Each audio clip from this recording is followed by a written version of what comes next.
Hello everyone, स्वागत है आपका एक बार फिर से निमिस नॉलेज पॉइंट पर। तो आज हम लोग जनरल स्टडीज सेट 26 करने जा रहे हैं। इससे पहले 25 सेट जो है वो मैं आपको करवा चुकी हूँ। किसी भी कॉम्पिटिटिव एग्जाम की अगर आप तैयारी कर रहे हैं तो ये आप लोगों के लिए बहुत इंपॉर्टेंट है। आप जनरल स्टडीज की प्लेलिस्ट जरूर चेक करके जाए। अगर आप एचपी टेट और कमीशन की तैयारी कर रहे हैं तो उसके लिए भी प्लेलिस्ट बनी हुई है, उसको भी आप जरूर चेक करें। अगर चैनल पर नए हैं तो चैनल को आपने सब्सक्राइब करना है, वीडियो को लाइक करना है और अपने फ्रेंड्स के साथ जो है वो शेयर करना है। तो आइए देखते हैं। फर्स्ट क्वेश्चन है, भारतीय संविधान के किस अनुच्छेद के अंतर्गत अखिल भारतीय सेवाओं के गठन का प्रावधान किया गया है? तो ऑल इंडिया सर्विसेज में, जिसमें हमारा आईएएस, आईपीएस और साथ में आईएफएस, ये सर्विसेज जो है, ठीक है, हमारे फॉरेस्ट सर्विसेज, ये सारी सर्विसेज जो है इसमें दी गई हैं। तो इसका जो गठन है, ठीक है, इनके गठन का प्रावधान किस आर्टिकल में है? तो ये है आर्टिकल 312, ठीक है, 312 312 आर्टिकल जो है इसमें अखिल भारतीय सेवाओं के गठन का प्रावधान है।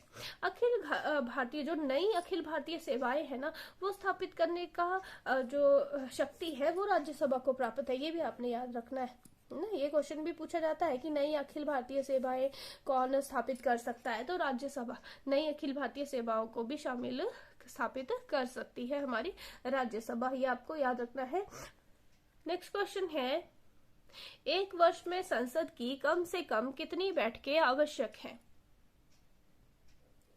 तो संसद में कम से कम कितनी बैठकें आवश्यक होती हैं? तो संसद में कम से कम जो है 2 बार जो है वो संसद का सत्र होना आवश्यक है, ठीक है। कम से कम जो है बोला, इन 2 सत्र के बीच में जो है 6 माह से अधिक का अंतराल नहीं होना चाहिए, ठीक है। 6 महीने से अधिक का, 6 माह से अधिक का अंतराल जो है वो नहीं होना चाहिए। तो मतलब कम से कम जो है वो 2 सत्र जो है वो आवश्यक है। एक साल में 2 सत्र जो है वो आवश्यक है, ठीक है। वैसे सामान्यतः कितने सत्र होते हैं हमारे संसद के? 3 सत्र होते हैं, ठीक है, जिसमें एक आ जाता है हमारा बजटरी सत्र, ठीक है, बजट सत्र जिसको बोलते हैं हम, ठीक है। एक आ जाता है हमारा बजट सत्र जो फरवरी से मई तक चलता है, ठीक है। एक आ जाता है हमारा मॉनसून सत्र, मॉनसून सत्र, ठीक है। मॉनसून सत्र हमारा जुलाई से सितंबर तक चलता है। और एक आ जाता है हमारा शीतकालीन सत्र, शीतकालीन सत्र। शीतकालीन सत्र जो है वो नवंबर दिसंबर, ठीक है, नवंबर दिसंबर, ठीक है ना। तो आपने याद रखना है, सबसे बड़ा हो गया हमारा बजटरी सत्र और सबसे छोटा हो गया हमारा शीतकालीन सत्र, ठीक है। बजटरी सत्र सबसे बड़ा और शीतकालीन सत्र सबसे छोटा, ठीक है। तो ये आपने याद रखने हैं। एक साल में कम से कम 2 बैठकें जो है वो बहुत इंपॉर्टेंट है। 6 माह से ज्यादा, किसी भी बैठक में बोला 6 महीने से ज्यादा जो है वो एक साल में 2 बैठकों के बीच में 6 माह से ज्यादा का समय जो है वो नहीं होना चाहिए, ठीक है। और सामान्यतः हमारे कितनी संसद की कितनी बैठकें होती हैं एक वर्ष में? 3 सत्र होते हैं, ठीक है। बजटरी सत्र, मानसून सत्र और शीतकालीन सत्र। इनमें सबसे बड़ा होता है हमारा बजटरी सत्र और सबसे छोटा होता है हमारा शीतकालीन सत्र। ये आपने याद रखना है। नेक्स्ट क्वेश्चन है, निम्नलिखित शब्दों में से कौन सा शब्द सन 1975 में भारतीय संविधान की प्रस्तावना में सम्मिलित नहीं था? बंधुत्व, संप्रभुता, समानता या अखंडता? तो हमें पता है कि समाजवादी और पंथ निरपेक्ष और अखंडता, ये शब्द जो हैं ये जोड़े गए थे 42वें संविधान संशोधन 1976 में। तो इसलिए अखंडता शब्द जो है वो 1975 में नहीं था, क्योंकि ये कब जोड़े गए हैं? ये 42वें संविधान संशोधन, 42वें संविधान संशोधन 1976 में जोड़े गए हैं, ठीक है। कौन कौन सा शब्द जोड़ा गया था? समाजवादी, ठीक है, समाजवादी, सोशलिस्ट और पंथ निरपेक्ष, सेकुलर, पंथ निरपेक्ष, सेकुलर, और साथ में जोड़ा गया था हमारा अखंडता, ठीक है, इंटीग्रिटी, अखंडता। तो ये शब्द जो है ये जोड़े गए थे 42वें संविधान संशोधन 1976 में। इसलिए अखंडता शब्द जो है वो 1975 तक जो है वो हमारी प्रस्तावना में नहीं था, ठीक है, हमारी प्रस्तावना में ये नहीं था। ये आपने याद रखना है। नेक्स्ट क्वेश्चन है, किस स्तंभ में अशोक ने स्वयं को मगध का सम्राट बताया है। ठीक है, तो अशोक के बहुत सारे शिलालेख स्तंभ लेखों के बारे में हम लोग पढ़ते हैं, तो इनमें से कौन सा वो स्तंभ लेख था जिसमें उसने अपने आप को मगध का सम्राट बताया है? ठीक है, तो वो था भावरू। ठीक है, राजस्थान में भावरू। भावरू का जो स्तंभ लेख है, इसमें अशोक ने खुद को क्या बताया है? मगधाधीराज। क्या बताया है? मगधाधीराज। ठीक है, मगध का सम्राट बताया है, मगधाधीराज, मगध का सम्राट बताया है। इसके अलावा इसमें अशोक के बौद्ध धर्मावलंबी होने का भी पता चलता है। ठीक है, कि वो बौद्ध धर्म को मानता था, बौद्ध धर्मावलंबी होने का भी पता चलता है यहाँ से। ठीक है, कि अशोक जो है वो बुद्ध धर्म और संघ में आस्था रखते थे। ठीक है, तो बुद्ध धर्म और संघ ये त्रिरत्न है बौद्ध धर्म के। ठीक है, तो इसमें बौद्ध धर्मावलंबी भी बताया गया है अशोक को। ठीक है, तो अशोक ने इस स्तंभ लेख में खुद को मगधाधीराज बताया है, यह आपने याद रखना है। नेक्स्ट क्वेश्चन है, दक्षिण अफ्रीका में रहने की अवधि में महात्मा गांधी ने निम्न में से किस पत्रिका का प्रकाशन किया था? ठीक है, नवजीवन, इंडिया गजट, अफ्रीकन या इंडियन ओपिनियन। तो दक्षिण अफ्रीका में गांधी जी जब दक्षिण अफ्रीका में रहते थे तब उन्होंने इंडियन ओपिनियन नाम से एक समाचार, ये एक पत्रिका जो है इसका प्रकाशन किया था। ठीक है, इंडियन ओपिनियन नाम से एक पत्रिका जो थी, एक अखबार जो थी, उसका प्रकाशन किया था। ठीक है, तो हमें पता है कि गांधी जी जो है वो 9 जनवरी 1915 को जो है वो वापस आए थे दक्षिण अफ्रीका से। ठीक है, और 9 जनवरी को हम लोग क्या मनाते हैं? 9 जनवरी को हम लोग मनाते हैं प्रवासी भारतीय दिवस, NRI डे, प्रवासी भारतीय दिवस, NRI डे मनाते हैं।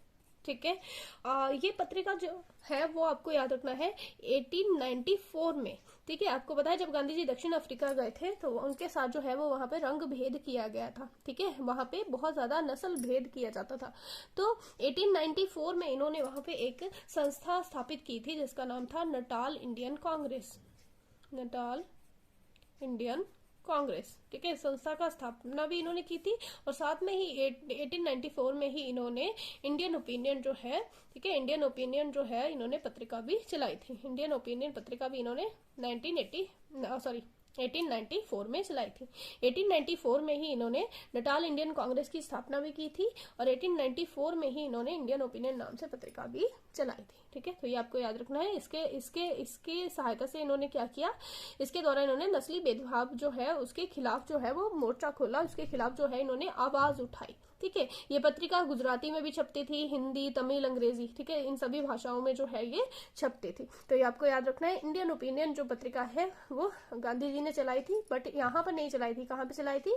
दक्षिण अफ्रीका में, याद रखना है।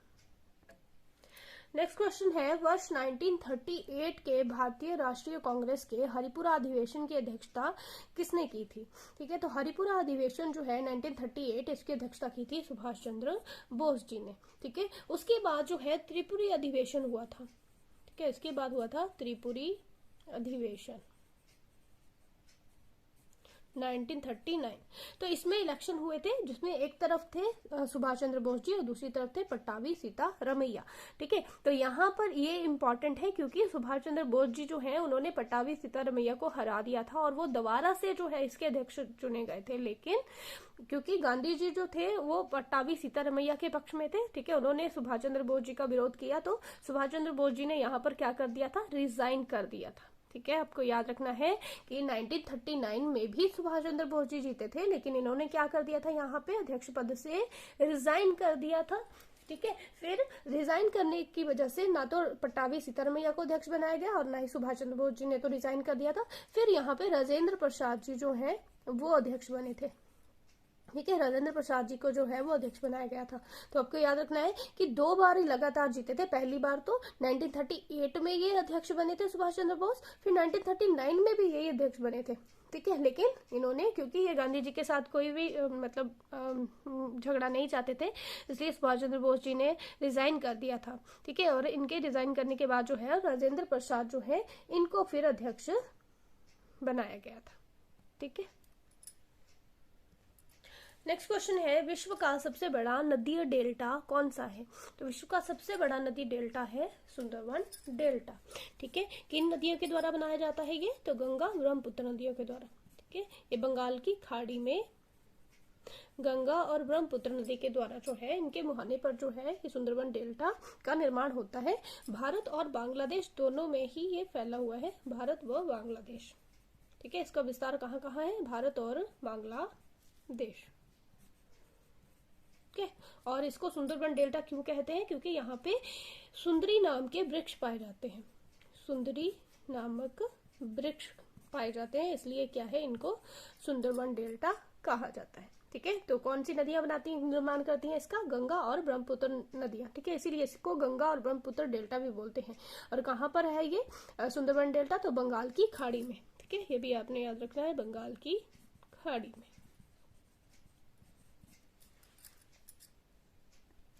नेक्स्ट क्वेश्चन है, तकला मकान मरुस्थल अवस्थित है। तकला मकान मरुस्थल जो है ये मध्य एशिया में है। ठीक है, और कहाँ पर पड़ता है, इसका अधिकांश भाग जो है वो इसका चाइना में पड़ता है। ठीक है, चाइना में है, मतलब ये तकला मकान मरुस्थल कहाँ पे है, चीन में, ये आपको याद रखना है। नेक्स्ट है, निम्नलिखित राज्यों में से कौन सा राज्य टोडाओं का निवास स्थान है।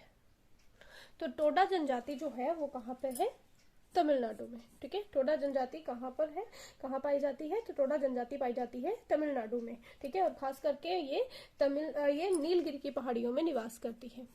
ठीक है, ये भी याद रखना है, खास करके ये नीलगिरी की पहाड़ियों में निवास करती है। ठीक है, नीलगिरी की पहाड़ियों में निवास करती है, तो टोडा जनजाति का निवास स्थान है तमिलनाडु। नेक्स्ट क्वेश्चन है, छिपी बेरोजगारी से तात्पर्य है। छिपी बेरोजगारी क्या है, बेरोजगार व्यक्तियों से, गृहिणियों में बेरोजगारी से, 60 वर्ष से अधिक आयु वाले व्यक्तियों में बेरोजगारी से, या फिर किसी कार्य में आवश्यकता से अधिक व्यक्तियों के संलग्न होने से। तो छिपी बेरोजगारी पता क्या होती है, जब किसी काम के लिए मान लो 4 लोग काफी हैं और वहां पर 8 लोग काम कर रहे हैं। ठीक है, तो 4 लोगों से भी उतना ही काम होना है और 8 लोग भी लगे हुए हैं तो भी उतना ही काम हो रहा है, तो वो छिपी बेरोजगारी, वो जो 4 लोग है ना वो छिपे बेरोजगार है। ठीक है, ऐसी बेरोजगारी कृषि क्षेत्र में बहुत ज्यादा पाई जाती है। ठीक है, कृषि क्षेत्र में ऐसी बेरोजगारी बहुत ज्यादा पाई जाती है, क्योंकि एक उनकी जो सीमांत उत्पादकता है ना वो शून्य हो जाती है। क्यों, क्योंकि किसी काम के लिए आपको 4 लोगों की जरूरत है ना, और वहां पे 8 लोग लगे हुए हैं, तो इट मीन्स वो 4 लोग जो है वो दिख तो रहे हैं कि वो रोजगार में है, दिख तो रहा है कि वो काम कर रहे हैं, लेकिन एक्चुअल में वो क्या होते हैं, वो बेरोजगार होते हैं। तो 4 लोग वहां पे बेरोजगार होते हैं। ठीक है, क्योंकि 4 लोगों ने भी उतना ही उत्पादन करना है उसे एक खेत से, और 8 लोग मिलके भी उतना ही उत्पादन कर रहे हैं उसे एक खेत से, तो वो फिर एक छिपी बेरोजगारी हो गई। ठीक है, वो 4 लोग क्या हो गए, छिपे हुए बेरोजगार हो गए। तो छिपी बेरोजगारी का मतलब होता है किसी काम में आवश्यकता से अधिक व्यक्तियों का संलग्न होना। ठीक है, तो ये थे आज के क्वेश्चंस। अगर आपको वीडियो अच्छी लगी हो तो प्लीज वीडियो को लाइक करके जाइएगा और वीडियो को अपने फ्रेंड्स के साथ शेयर करिएगा। चैनल पर नए हैं तो चैनल को सब्सक्राइब कर लीजिए। मिलते हैं नई वीडियो के साथ। Thank you.